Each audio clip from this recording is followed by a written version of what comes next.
Chesterfield brings you Dragnet. Put a smile in your smoking. Buy Chesterfield.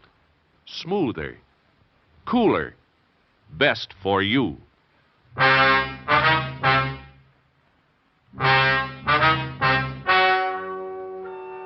Ladies and gentlemen, the story you are about to hear is true.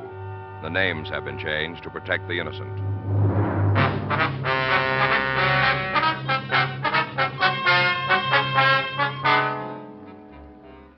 You're a detective sergeant. You're assigned a narcotics detail. You get a report that a supply of heroin has reached your city. You don't know who's got it or where it is.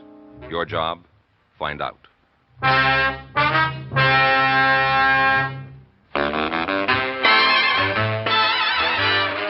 Stop!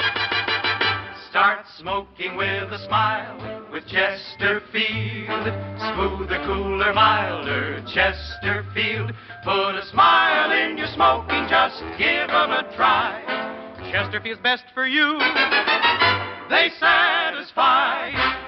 If you want tomorrow's better cigarette today, next time you buy cigarettes, stop. Remember, only Chesterfield is made the modern way with Accuray. You'll notice how fresh and good Chesterfield's made with Accuray taste, how smooth they are, and how they satisfy. So buy Chesterfield today. Best for you.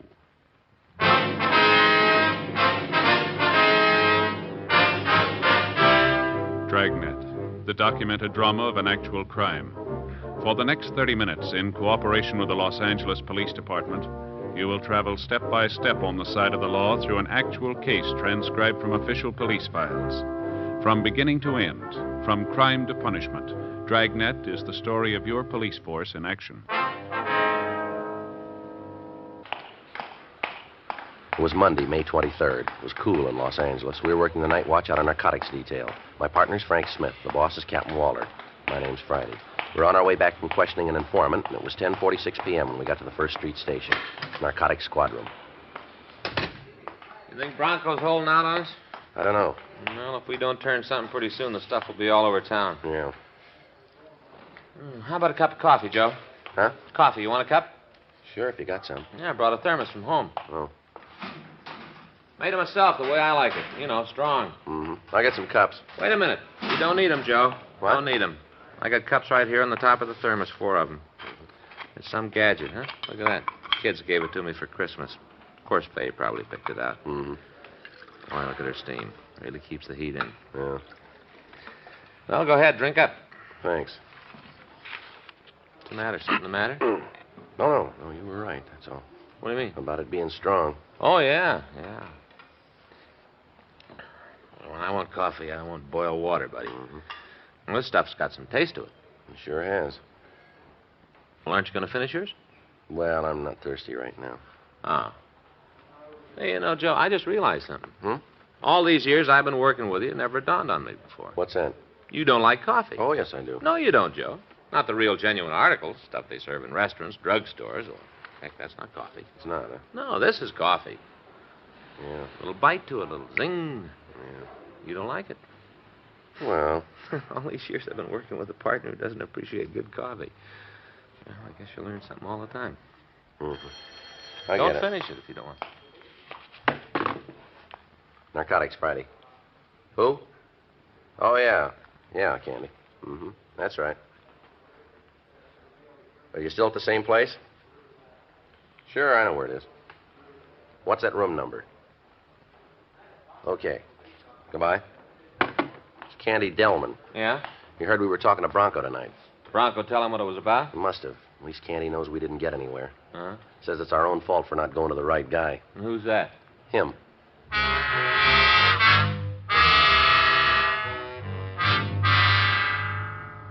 Candy Delman was an informant who had served 3 sentences for violation of the State Narcotics Act.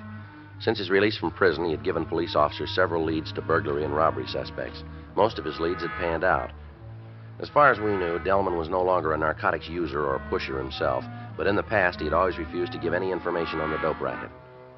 Over the phone, he said he was living at the Hattrick Hotel on South Spring Street, room 217. Frank and I left the office and drove out to talk to him. It was 11:22 p.m. when we got to the hotel, a dark, two-story building badly in need of repair. We went inside and started up the stairs to the second floor. Get back down here, both of you. Come on, start moving. What's the trouble, lady? Something the matter with your eyesight? No, I don't think so. Why don't you use it? Sign right here on the desk. Ring for the manager. No. Didn't hear no ring, did I? We didn't see any reason to bother you. It's my worry, ain't it? Sure. Bells are to be rung. And hearing it ain't what bothers me. It's guys like you sneaking in trying to get a free pad for the night. Take it easy, lady. We don't want to stay here any longer than we have to. Then what do you want? We just dropped by to see Candy. Who? Candy Delman. He lives here, doesn't he? He might. Well, A friend of yours? he's expecting us. How do yeah. I know?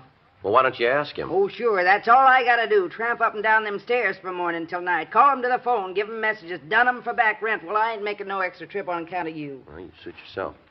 Just you wait a minute. I ain't said you could go upstairs. You claim to know Candy. What's his room number? 217. That's right, isn't it? Yeah, I guess so. Well, you be sure you let me know when you leave. And you better be out of here by midnight or I'm collecting a buck from each of you. Friends or no friends, you're not bunking with Candy unless I get paid. In advance. Oh, she's mouthy, isn't she? You know something, Joe? Hmm? Faye was after me just the other day about getting a new suit. Oh? I guess she was right. Yeah. Must be down this way. Yeah. Maybe you ought to go with me. Buy some clothes yourself. What for? Well, we must need 'em. If a dame like that figures we'd mooch a room in this joint. Well, that wouldn't help with her. Here we are. Yeah, who is it? Joe. Just a minute. Come on in. Thank you. You know Frank Smith, don't you, Candy? Sure. Hi, Candy. Want a drink? No, thanks. Smith? No. Don't mind if I take a blast? That's up to you. As long as I'm drinking alone, there's no point in dirtying the glass.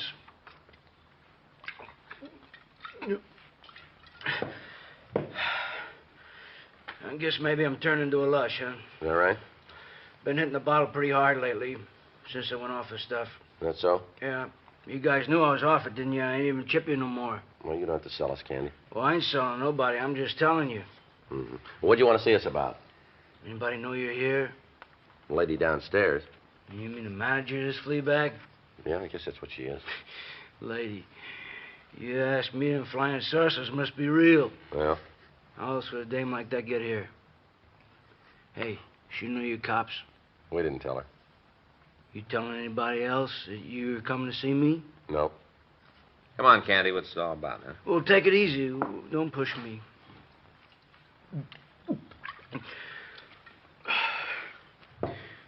Why don't you sit down? We're all right. You was talking to Bronco tonight, huh? Well, I bumped into him right after you shoved off. that's so.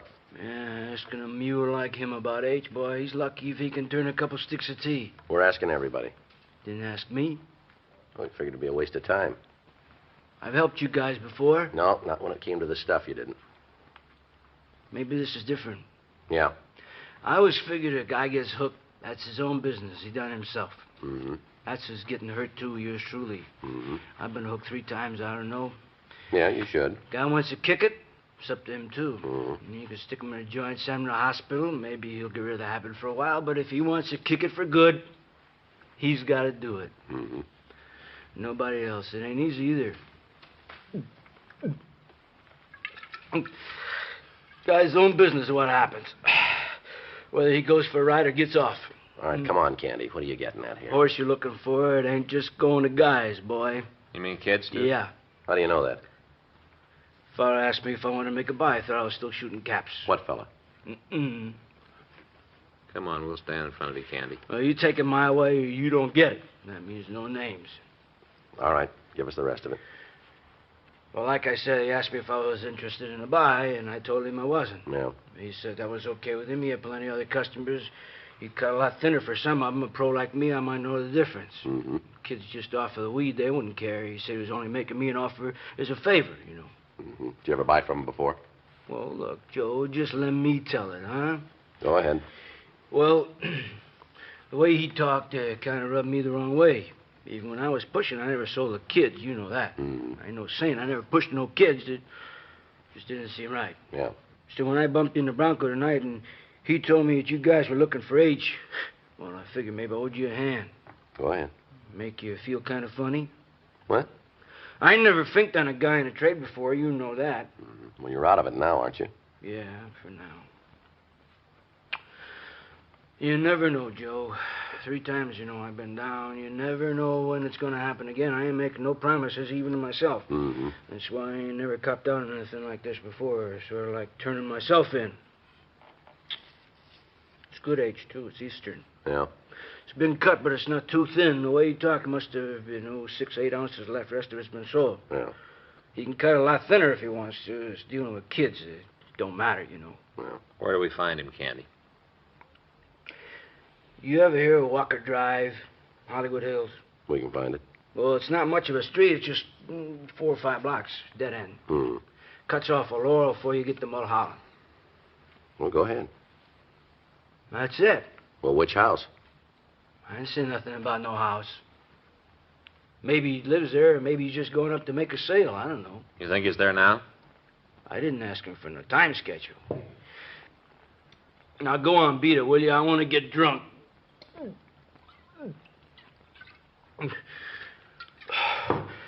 Oh, hey, look. There's something about you guys that keeps me sober. If you don't shove off, I'm going to run out of booze. You want to tell us what he looks like, Candy? You've had it, Joe. Yeah, I'm going to tell you something. You haven't given us very much. Is that so? Well, you know something? It's lucky for you I got principles about pushing the kids. Yeah. You'd have got nothing.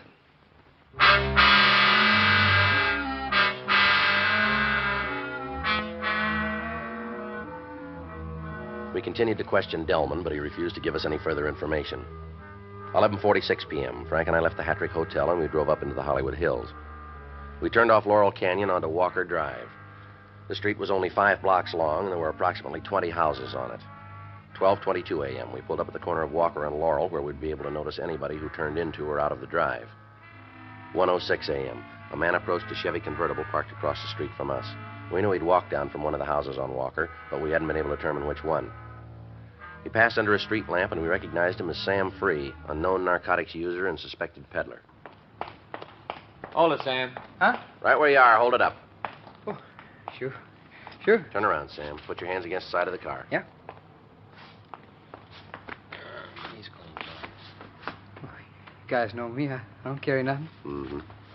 Hey, what you doing in my pockets? I ain't got no gun. You said so yourself.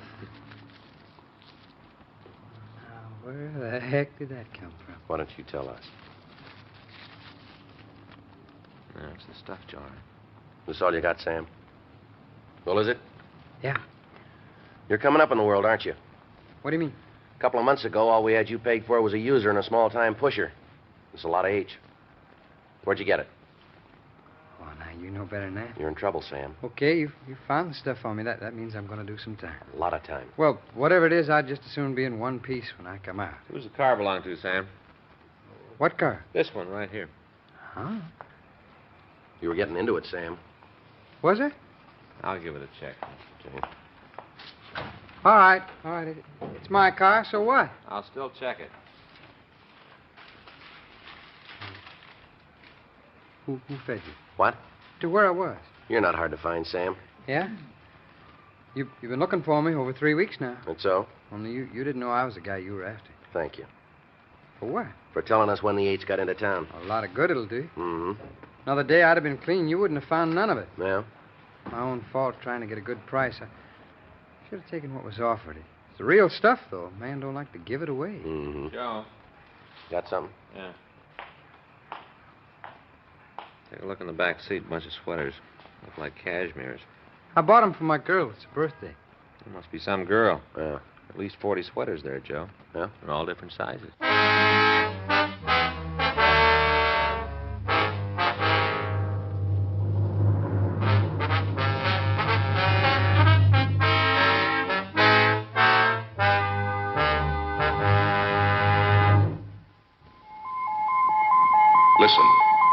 Listen to an electronic miracle. This electronic miracle, Accuray, means that everything from auto tires to apple pie, battleship steel to baby food, butter to cigarettes can be made better and safer for you. Now meet Mr. Bert Choate, brilliant young president of Industrial Nucleonics. Well, Bert, exactly what is Accuray? Well, George, it is a device by which a stream of electrons passes through and analyzes the product while it is actually being made. They transmit what they see to this electronic brain, which adjusts the production machinery for errors down to millionths of an inch. Well, can you give us an example of what it does?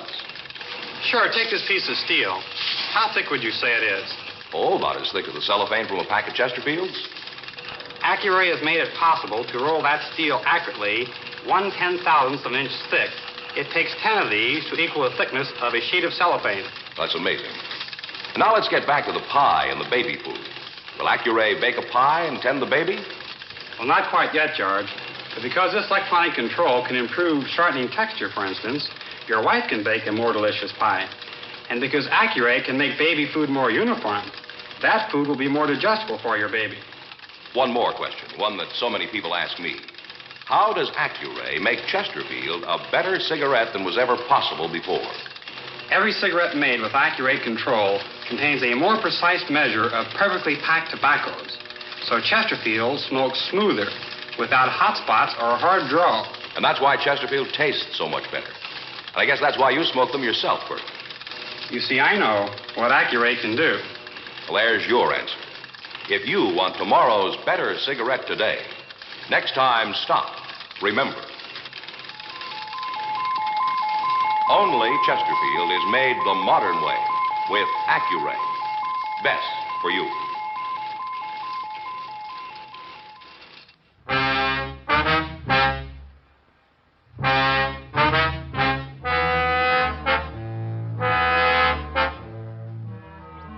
We took the suspect, Sam Free, down to the main jail, and we had him booked on possession of narcotics and suspicion of burglary. An examination of the labels in the sweaters indicated that they were all from the same Whiteside Ladies Sports Shop in North Hollywood. 1:58 a.m. We contacted the owner of the store, Mr. T.P. Whiteside. Yes, sir, that's right. If you would, we'd appreciate it. Oh, about 30 minutes? All right, sir, fine. Thank you. Goodbye. Well, he says they're stolen, all right. Well, why didn't he report it? Well, he didn't know anything about it until now. Well? It just must have happened tonight.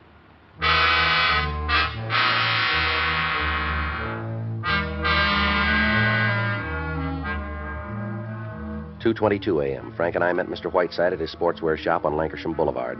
At the rear of the building, we found a cut screen and a window that had been forced open. We called the crime lab and asked them to check the premises for any physical evidence. Mr. Whiteside made a quick survey of his stock, and as far as he could tell, the only missing item was a supply of cashmere sweaters. I just can't get over it. How's that, Mr. Whiteside? You fellas finding out about all this even before I did. No. Well, I've done my share of complaining about policemen. In the past, that is. Yes, sir. Whenever I got a ticket, I used to say to myself, ain't he got nothing more important to do than pull me over for going a couple of miles too fast? That's what I said. Yes, sir. I figured that's all you police fellas cared about, giving folks tickets. Never seemed like you was paying no attention to the real crooks around town. Mm-hmm. Guess I owe you an apology. It's all right, forget it. No. Oh, no, I ain't gonna forget it. I've been wrong about cops all these years, and you sure showed me tonight. Mm-hmm. Apology, that's what I owe you. Gonna accept it? Yes, sir. Shake? You bet. You too, mister? Huh? You willing to shake with me? Oh, sure, you bet. Sure. Say, about them sweaters you found. Yes, sir. Like you to keep a couple of them for your wives or girlfriends. No, sir, that's all right. Thanks anyway, Mr. Whiteside. You're entitled. Wasn't for you, I wouldn't be getting them back. It's our job. Oh, go on. Keep a couple anyway, No, won't sir, you? I'm sorry, we Please. can't do that. Oh, well, I would offer the reward if I'd known about the burglary. Yes, sir, we understand. Well, it's your own fault. Nobody else is. You're to blame for it. How's that? No reward. Huh? Didn't give me time enough.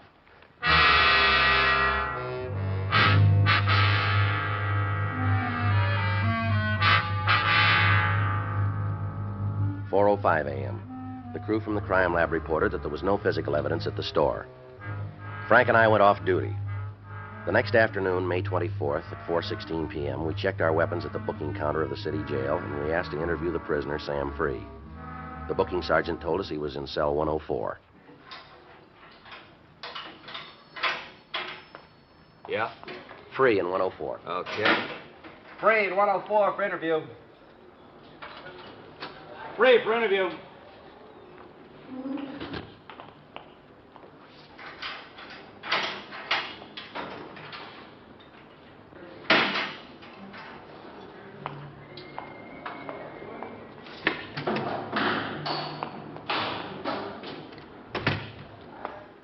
Sit down, Sam. Sure. You ready to do some talking? About what? The stuff. Where'd you get it? Now, look, we had it checked by the lab, Sam. Yeah? It isn't Mexican. It's from back east someplace.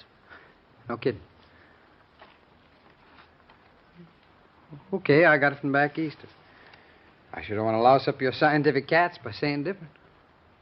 Is that the way you want it on your report? Huh? Uncooperative? Ain't gonna make no difference what you guys put down. It might, Sam. Oh, look, you want a deal, I'll talk. Otherwise, forget it. We don't make deals, you know that. Huh? It's up to you. Now, look, this isn't your first fall, Sam. It's going to go hard with you. Maybe. No maybes. Oh, you never know. I'm chilling with some of the boys back there. They tell me things have changed around here. Yeah. Case against me might not stand up. You wouldn't want to bet on that, would you, Sam? Just telling you what I heard. Don't you count on it. Yeah? Things haven't changed that much.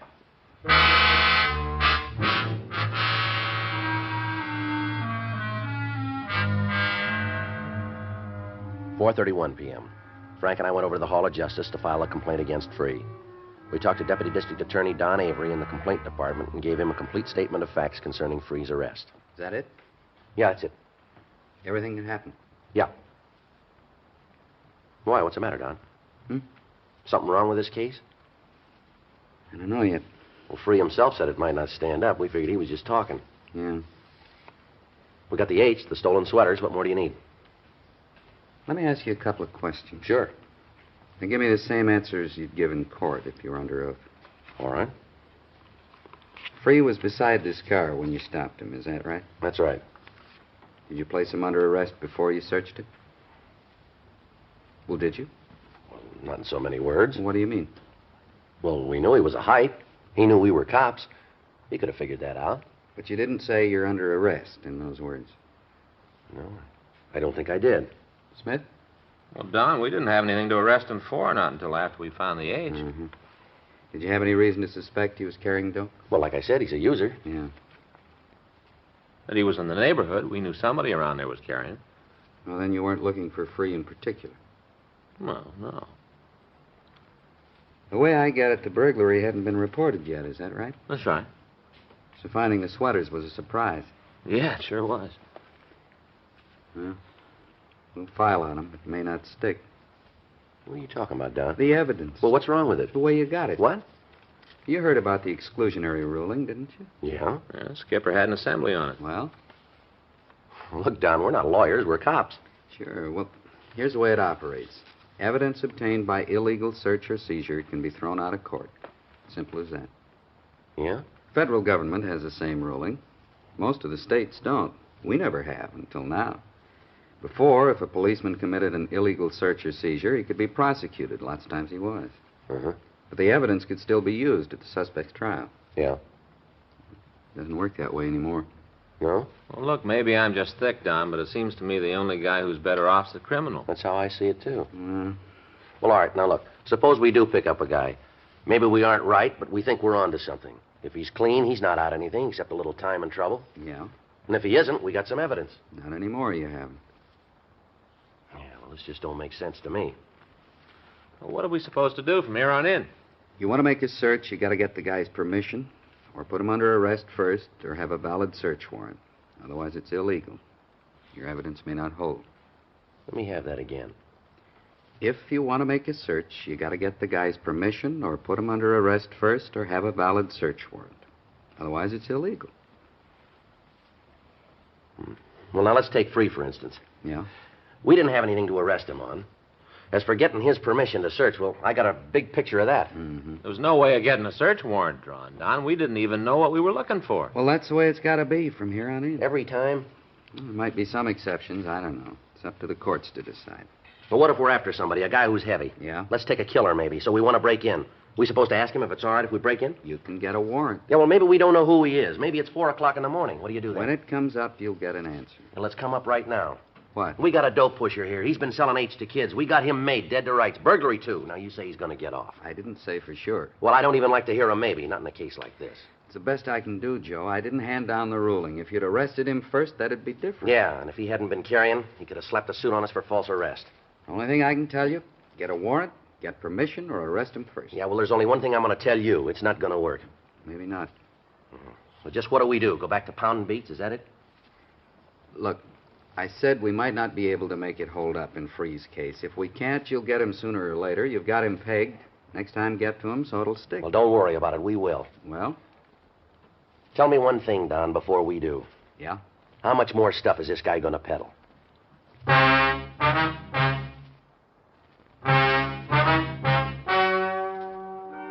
The story you've just heard is true.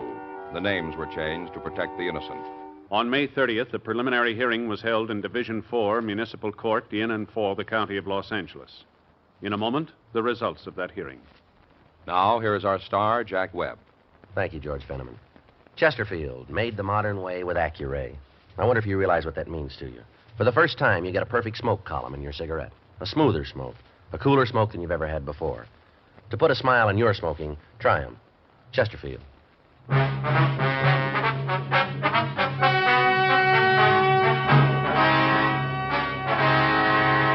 In the case of Sam Arthur Free, the court ruled that the evidence against him had been obtained by illegal search and seizure. The charges against the suspect were dismissed.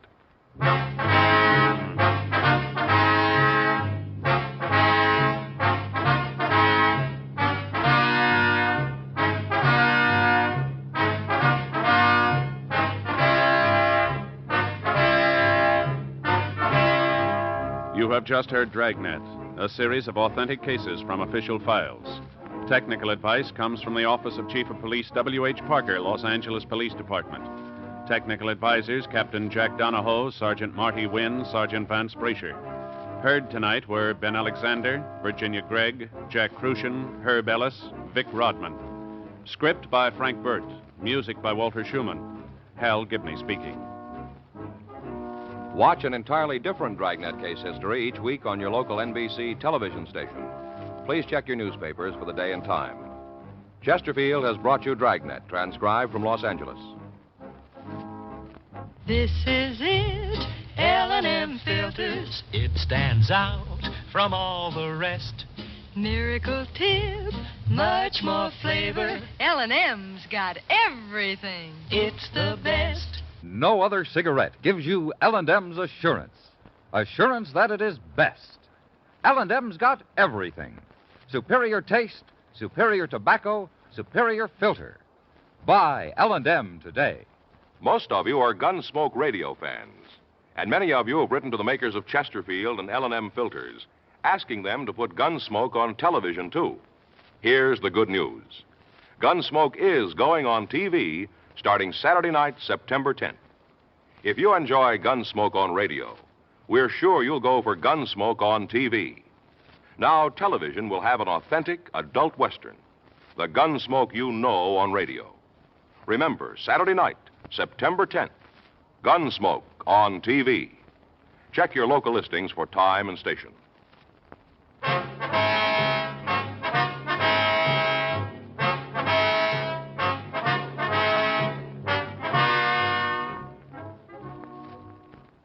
This is the NBC Radio Network.